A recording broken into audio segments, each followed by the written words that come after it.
COPD chronic obstructive pulmonary disease में Airways की irreversible obstruction होती है। डिस्टल स्मॉल एयरवेज की बात हो रही है, ठीक है।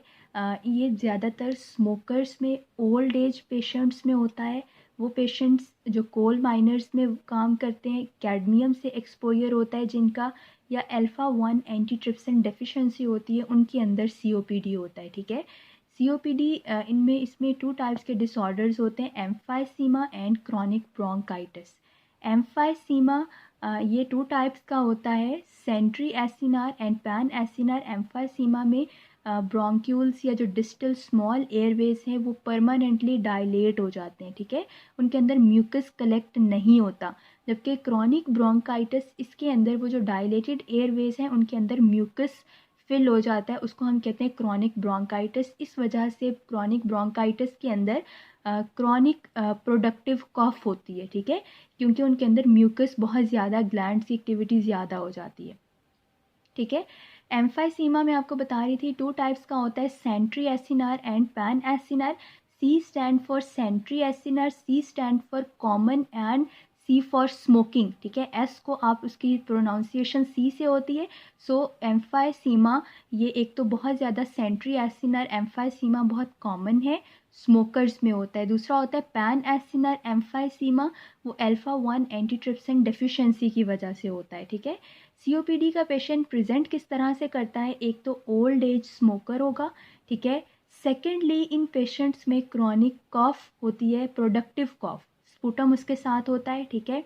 और पेशेंट्स में डिस्निया होता है, क्योंकि ऑब्स्ट्रक्शन, स्पुटम क्या करता है, वो एयरवेज, स्मॉल एयरवेज को ऑब्स्ट्रक्ट कर देता है, उसकी वजह से इन पेशेंट्स में डिस्निया होता है। अब डिस्निया एक और डिजीज़ भी था, पल्मोनरी एम्बोलिज्म, उसमें भी सडन सिवियर डिस्निया होता है, लेकिन उन पेशेंट्स में कोई भी सर्जरी की हिस्ट्री होगी, ठीक है। इन पेशेंट्स में COPD में स्मोकर है पेशेंट, ठीक है, स्मोकर है, उसको डिस्निया है, साथ प्रोडक्टिव कॉफ है, और उसकी बॉडी में या तो साइनोसिस होगी या नहीं होगी, वो डिपेंड करता है कि उस पेशेंट में एम्फाइसीमा प्रीडोमिनेंट है या क्रॉनिक ब्रोंकाइटिस प्रीडोमिनेंट है।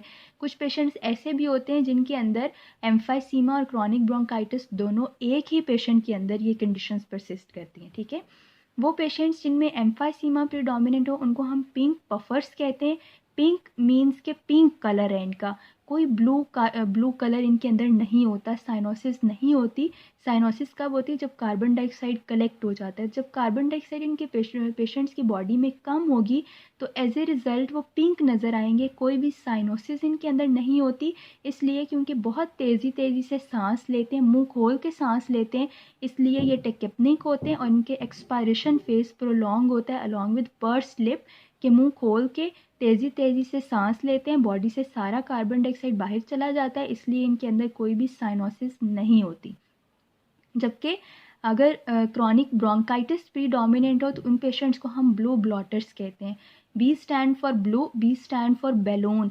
ये बैलून की तरह मोटे लोगों के अंदर ये क्रॉनिक ब्रोंकाइटिस प्रीडोमिनेंट होता है, और इनके अंदर सांस बहुत आहिस्ता आहिस्ता लेते हैं, इसलिए बॉडी में कार्बन डाइऑक्साइड कलेक्ट हो जाती है। सो ये पेशेंट्स साइनोस्ड होते हैं, ठीक है। और इसके अलावा इनके अंदर ज़्यादातर प्रोडक्टिव कॉफ होती है, ठीक है।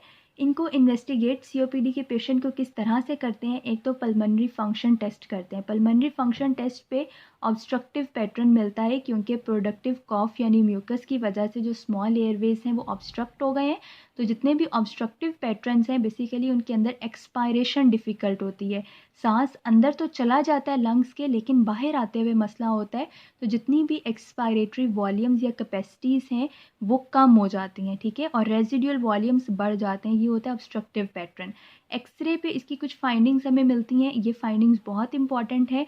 लंग्स, क्योंकि ऑब्स्ट्रक्शन हो गई है, जितनी भी एयर लंग्स के अंदर है वो बाहर नहीं जा रही, एक्सपायरेशन में मसला हो रहा है, उस वजह से रेजिडुअल वॉल्यूम बढ़ रहे हैं, तो उसकी वजह से जितनी भी एयर लंग्स के अंदर रहेगी, लंग्स हाइपर इन्फ्लेट हो जाते हैं।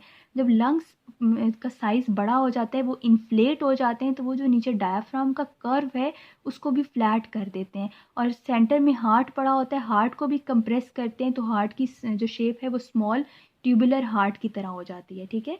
ये सारा इस वजह से होता है क्योंकि लंग्स इन्फ्लेट कर रहे हैं, ऑब्स्ट्रक्शन है, एयर प्रॉपरली बाहर जा नहीं रही लंग्स से, ये इस वजह से होता है। सीओपीडी के पेशेंट को ट्रीट किस तरह से करते हैं, एक तो इनके अंदर ऑक्सीजन देते हैं, लॉन्ग टर्म ऑक्सीजन थेरेपी देते हैं, मीन के एक दिन में एटलीस्ट 15 से 20 घंटे पेशेंट को ऑक्सीजन देनी है। और ऑक्सीजन कब देते हैं, जब ऑक्सीजन की सेचुरेशन और पार्शियल प्रेशर कम हो जाती है। सेचुरेशन 88 से कम और पार्शियल प्रेशर 55 से कम हो जाए, उस वक्त हमें लॉन्ग टर्म ऑक्सीजन थेरेपी देनी पड़ती है, ठीक है, ताकि सेचुरेशन 90 से ज़्यादा हो जाए और पार्शियल प्रेशर 60 से ज़्यादा हो जाए, ठीक है।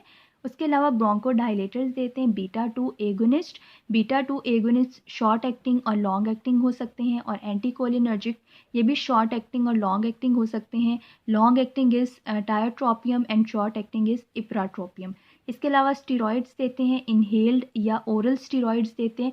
ओरल स्टीरॉइड्स सिवियर एमरजेंसी में अगर पेशेंट प्रेजेंट करे उस वक्त देते हैं, अदरवाइज इनहेल्ड स्टीरॉइड्स देते हैं। और एंटीबायोटिक्स देते हैं इन पेशेंट्स के अंदर, अजिथ्रोमाइसिन, ठीक है, और कुछ दूसरी एंटीबायोटिक्स भी देते हैं लाइक एमॉक्सिसिलिन, मैक्रोलाइड्स और सेफेलोस्पोरिन्स।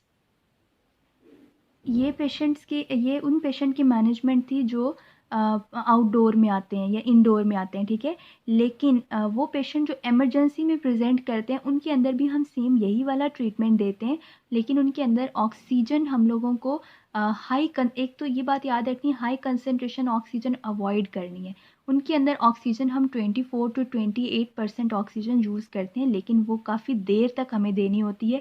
ऐसा नहीं होता कि वो ऑक्सीजन हम 1 या 2 घंटे में दे देंगे, काफ़ी लॉन्ग टर्म ऑक्सीजन उन पेशेंट्स में हमें देनी पड़ती है, ठीक है, जस्ट लाइक जो नॉर्मल सीओपीडी के पेशेंट्स होते हैं, ठीक है। ऑक्सीजन हाई कंसनट्रेशन ऑक्सीजन को क्यों अवॉइड करते हैं हम, वो इस वजह से क्योंकि अगर हाई कंसनट्रेशन ऑक्सीजन देंगे तो सेल्स का ऑक्सीडेटिव डैमेज होगा। दूसरा, इमरजेंसी में जो पेशेंट प्रेजेंट करते हैं उनमें हम सेम ब्रोंकोडाइलेटर्स, स्टीरॉइड्स, एंटीबायोटिक्स और इसके अलावा नॉन इन्वेजिव वेंटिलेटर पे पेशेंट को डालते हैं। मेन ट्रेकियोस्टमी कर देंगे, नॉन इन्वेसिव वही होते हैं ट्रेकियोस्टमी वगैरह। वो इसलिए करते हैं क्योंकि जो सिवियर सीओपीडी या एक्यूट एग्जर्बेटेड पेशेंट्स होते हैं सीओपीडी के, वो कंफ्यूज्ड या अनकॉन्शियस कंडीशन में इमरजेंसी में प्रेजेंट करते हैं। तो जब भी इमरजेंसी का वर्ड यूज़ आ जाएगा, यूज़ किया होगा सिनेरियो में, तो फिर साथ में आपने वेंटिलेटर का वर्ड ज़रूर ऐड करना है।